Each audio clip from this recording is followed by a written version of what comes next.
Hello, ladies and gents. Welcome to the Telegram Football Insiders. I'm Ethan Joyce. This is Patrick Mason, as always. And we're in the third round of the playoffs. We should have weeded out all the imposters by now.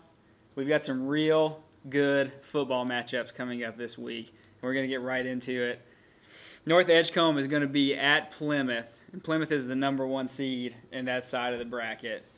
North Edgecombe squeaked out a 16-14 win against Northside Pinetown last week.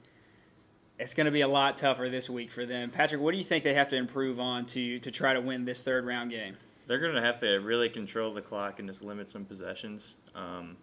They were able to do that to an extent against Northside Pinetown, but they just kept giving the ball back at very inopportune times. They could have lost that game a couple different times, but like you said, just barely hanging on.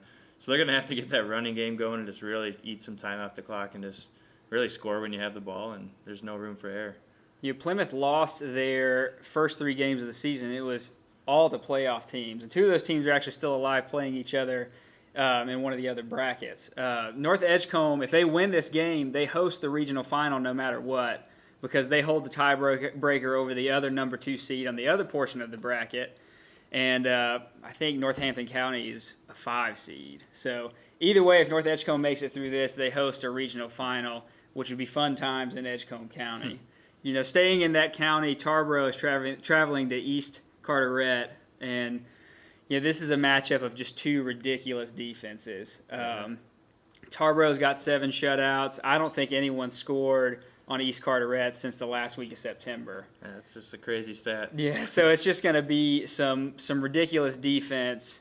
And, the thing from Tarboro is right now, we've always talked about the expectation is a state title. And this defense has made this a special year for them, and they've become the best defense in school history.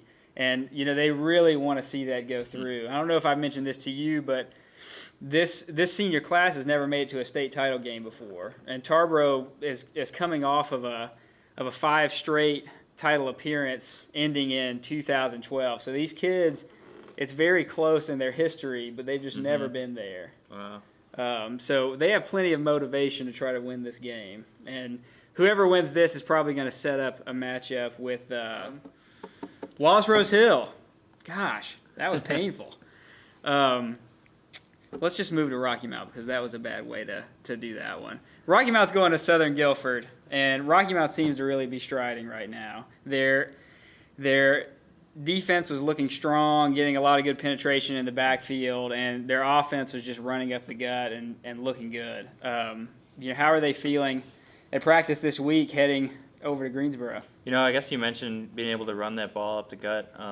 Just a couple weeks ago, they first got their trap running scheme. They finally got it figured out, and it's really helping them move the ball, and I think that's huge. I think they're feeling as well that they're getting everything together.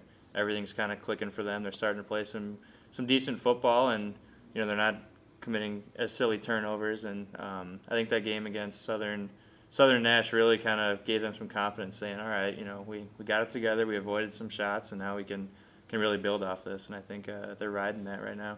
And the thing between that first matchup and that second matchup is that Southern Nash, it seemed like we're clearly the better team in that first matchup, and Rocky Mount was by far the top team in that matchup. 27-21 win for Rocky Mount High. That's all we got. Sorry about how painful the middle of this video was.